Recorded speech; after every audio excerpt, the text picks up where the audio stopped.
Morning, welcome to the corner. What you're looking at in front of you is a piece of, well, it's a resin body, of course. Jimmy Flintstone casted this, I don't know, 4 or 5 years ago. I forget how long it's been. But I did the master for him. A buddy of mine now lives down in Texas. His name is Rick.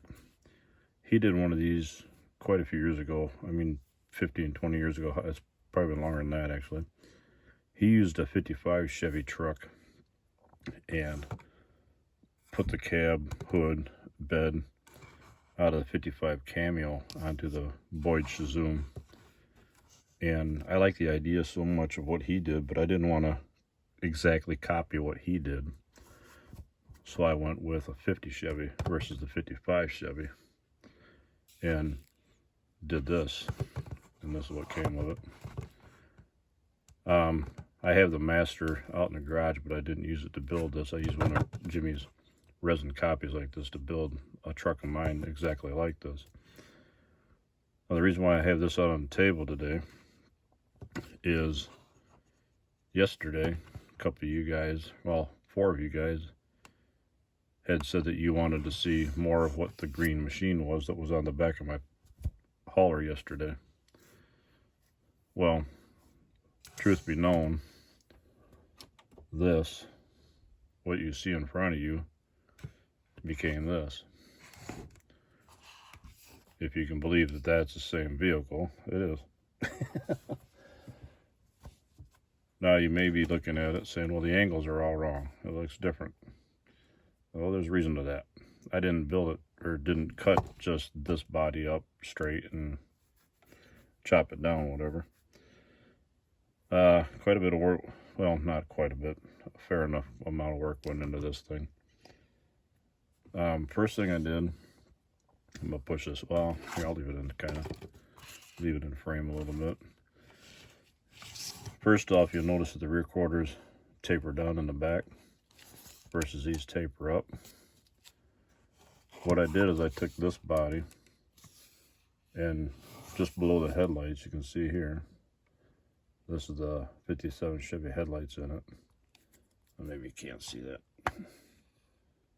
There's the 57 Chevy headlights. But what I did,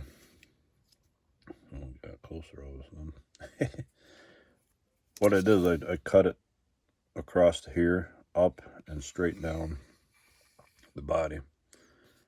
And then what I did is after I had these pieces all cut away from the body, I took this side, flipped it over to the passenger side, and flipped it upside down. So basically I took it off the truck like this, flipped it upside down, brought it over to this side and put it back on.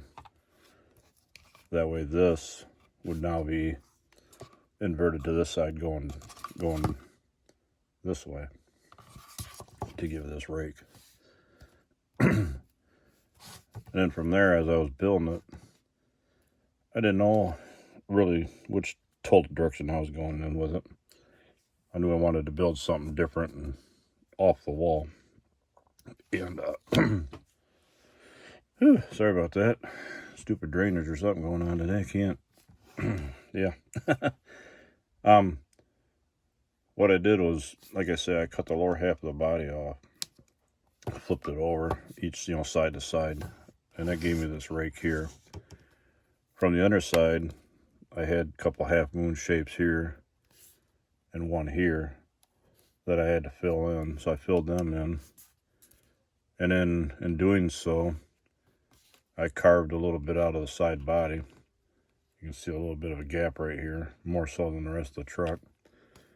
I did that for as a salt truck, if you're going at high speed. I just figured, well, it might allow some of the air to come up from underneath the vehicle. Whatever air enters in up here, it'd give it a way to come out of the vehicle to hopefully avoid, takeoff and lift on it. But from there, I chopped off the front nose that you see there. I chopped off the 57 Chevy nose, the chin, And this is a piece of the resin that was off of the bottom of this. I just flipped it upside down. I cut this lower chin off, cut it off, and rotated it upward and shoved it back up into the truck, and that's what gave me this look on the nose. And then there's a yeah, a custom piece that I had that has like a single bar down through the grill, and that's what I put in there for a grill. And it is open from the back side. I don't know how well you can see it or not. Be a little bit more light. Hey, that might make it a little better. But then I ended up chopping the roof on it. Chopped it down to give it the streamlined look of what a salt flat truck would have or a car would have. And then to simulate, as low as this thing was, the top of the fender here would have been right about there. And looking at it, there was no way you'd be able to fit a tire in the height of that front fender as to where it came out at. So I put these canards or whatever on top of the fender. All these are is just pieces of leftover resin from when I chopped this up. I just took 2 big chunks of resin, glued them to the tops of the fenders, and then sat there with a Dremel and just kind of ground it down and roughed it into shape, and then I matched the other one side to side. But when I started out, these are just 2 big squared off chunks of resin that were just glued to the top. And I ground them and puttied them and smoothed them out, made them look a little bit more streamlined.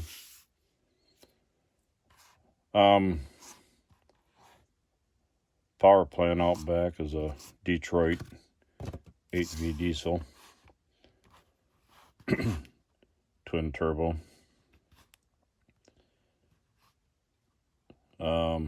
Let's see, exhaust exits out the back. This is the exhaust ports, where the exhaust would come out at. Tail lights. This would have been 2 Corvette taillights. I just used the outside one as the exhaust port, and left the taillights in the back, or in the inboard ones. These canards were just pieces of plastic that I had. I don't know what kit they ever came out of, but I had 3 of them.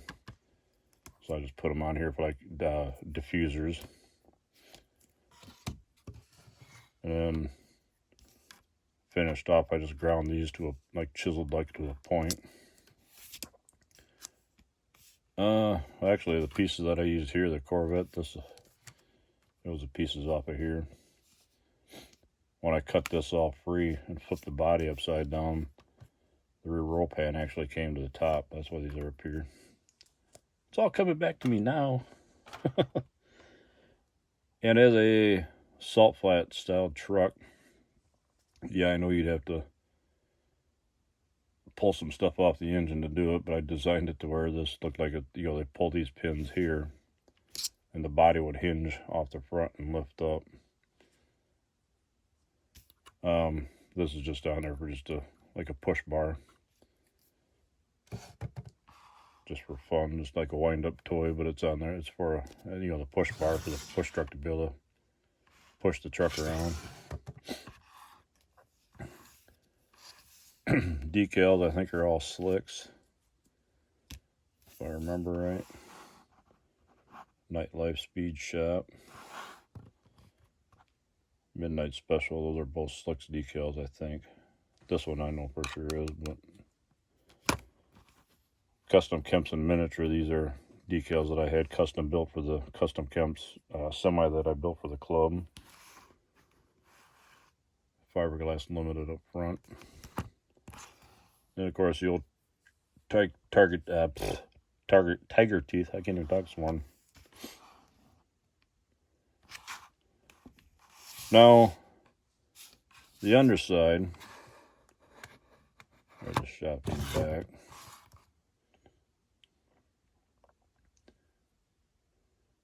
The underside, this is just strictly a curbside. There's nothing underneath it except for tires.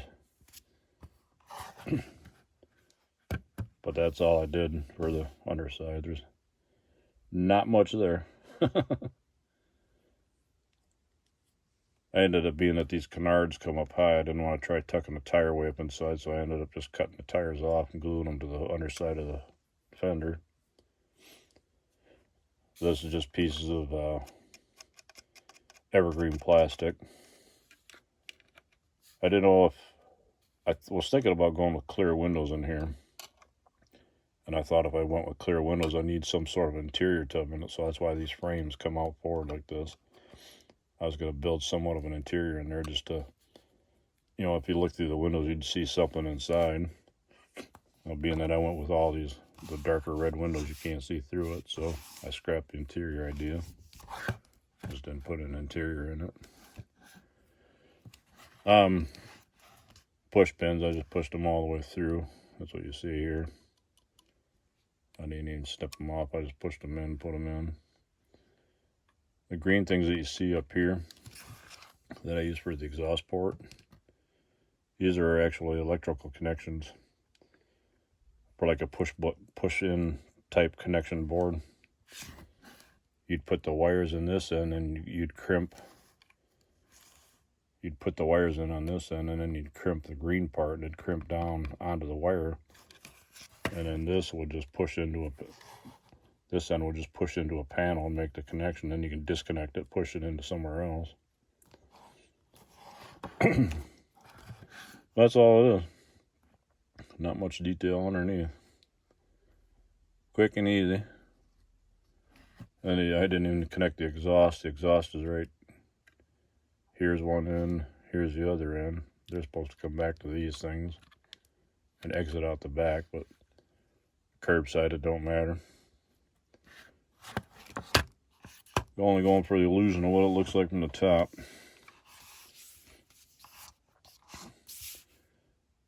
But it was a fun build. This is the last resin body that I have on my shop truck. I wanted to keep at least one more just to kind of have around. Not that I can't get another one from Jimmy easy enough. But Jimmy only lives probably, I don't know, 10, 12 miles away from me here. He's only like a 20-minute drive away from me to go down to his shop, hang out, whatever. Been down there quite a bit, and over the pandemic time here I haven't been, but need to get down there and chat with him some more. For those of you that have met Jimmy, you know he's a pretty good guy. Fun to hang around with and fun to talk to. And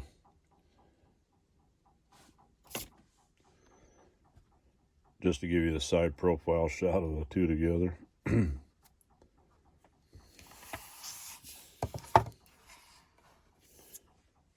Front end shot.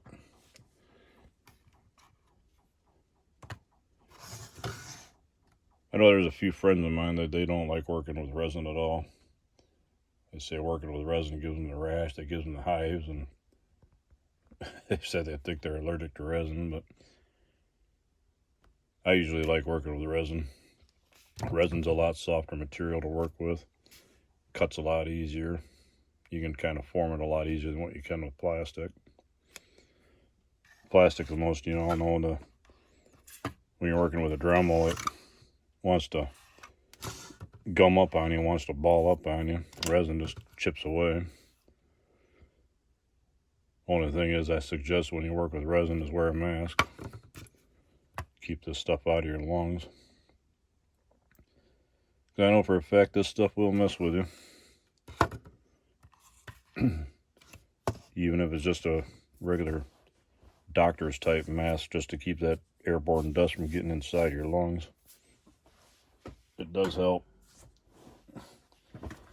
I know they say resin isn't something that you want to breathe in. It's pretty nasty stuff. But anywho, that's about all I got for this round. I got a little bit more done on my Nova. My son came up yesterday. I worked with him on one of his builds that he's working on. He dropped off some cool stuff for me. Maybe I'll show you all that too. Anywho, we'll holler at y'all later. Take care. Hope you're all having a good day, or will have a good day.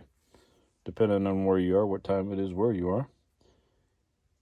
And yeah, with that in mind, keep scratching the plastic, or in this case, resin. Have yourselves a good day. See ya on the corner.